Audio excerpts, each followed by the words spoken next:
Eh bien, bonjour tout le monde. Est-ce que vous m'entendez bien? Je pense que j'ai une bonne voix qui porte. Alors, je vous remercie beaucoup d'être présent aujourd'hui. J'aimerais particulièrement, en passant, saluer des personnes importantes pour nous aujourd'hui, à savoir, premièrement, Mme Jocelyne Guertin, qui est membre du comité exécutif de la Ville de Laval et administratrice du CLD Laval, ainsi que M. Robert Lefebvre, président du CLD de Laval. Malheureusement, M. Robert Dubé, le directeur général de Laval Technopole, aurait aimé être ici. Il vous salue. Il s'excuse et croyez-moi, il est ici en quelque part.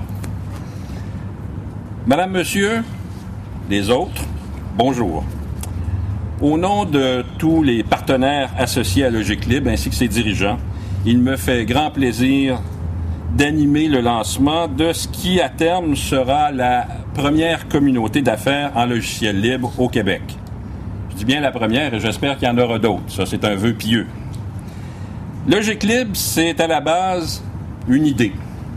Une simple idée qui a germé dans la tête de plusieurs personnes lors d'une journée de réflexion et de conférence sur le logiciel libre qui, incidemment, a eu lieu ici à Laval et qui était organisée par Laval Technopole. En quelque part, c'est Laval Technopole, cette journée-là. Il y a 2 ans, 3 ans? 3 ans déjà, hein? Alors, c'est de cette conférence qu'a germé cette idée-là. Plusieurs personnes se sont dit, ça serait bien d'avoir une communauté d'affaires. Vous savez, une idée, souvent, ça se retrouve dans la grand dépotoir des idées, des bonnes idées, mais qui, malheureusement, n'ont pas été exploitées. Heureusement, il y a quelqu'un qui a saisi la balle au vol. Et dans le fond, l'idée, en somme, était, on peut dire, bien simple. Puisque les clientèles intéressées par le logiciel libre et les sociétés de services en logiciel libre cherchaient désespérément à se joindre, à se rejoindre et parler la même langue commune qui est celle des affaires, pourquoi ne pas créer un environnement propice aux échanges? Moi-même, en tant qu'utilisateur du libre depuis des années, on me demandait régulièrement comment passer outre à ce que je pourrais appeler le jargon technologique du libre, afin de pouvoir se concentrer sur les enjeux humains et économiques du logiciel libre. Parce que c'est aussi ça, le logiciel libre. Il y a des enjeux humains et il y a des enjeux économiques importants. Et il y a toujours cette même question qui me revient. Explique-nous donc, c'est quoi exactement le logiciel libre? C'est-tu juste gratuit, cette affaire-là? Puis si c'est gratuit, comment on peut construire une économie là-dessus?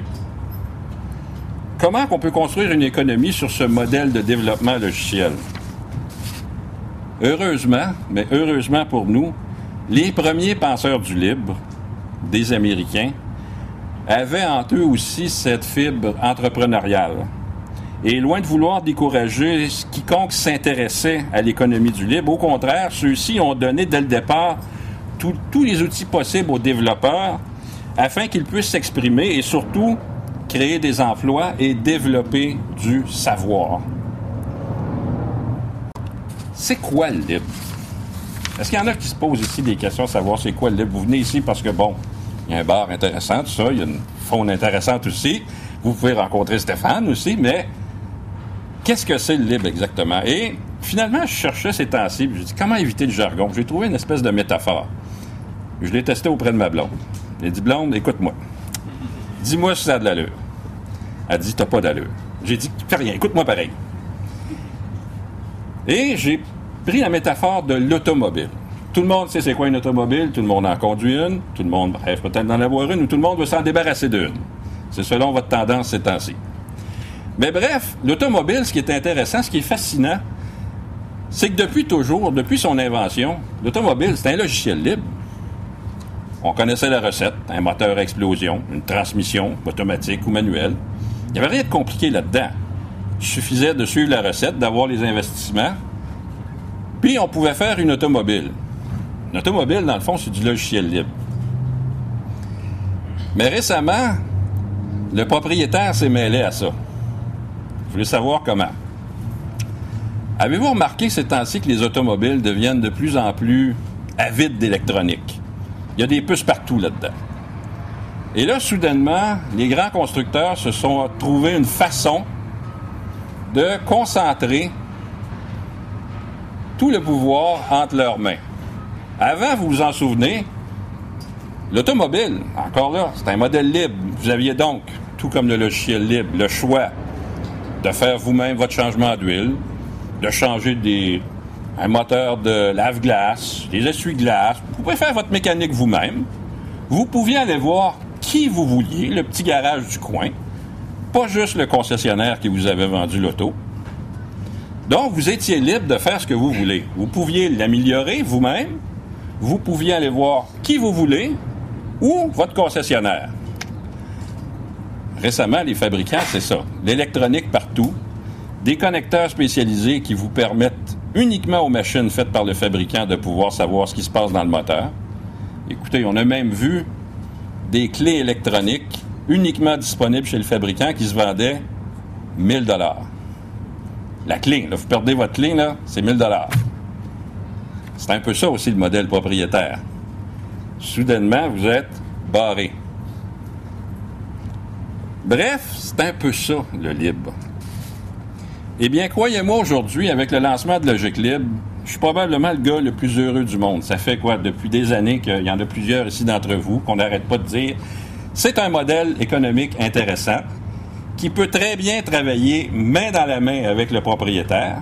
C'est pas une question de dire on est un ou l'autre. Les deux peuvent très bien fonctionner ensemble, mais c'est ça qui est important. Eh bien, grâce à cette contribution financière du programme Franco-Communauté virtuelle d'Industrie Canada et à l'appui de partenaires locaux et internationaux tels Laval Technopole, le Collège Montmorency, l'Aidulac, le CLD de Laval. J'arrive, parce que maintenant, c'est là.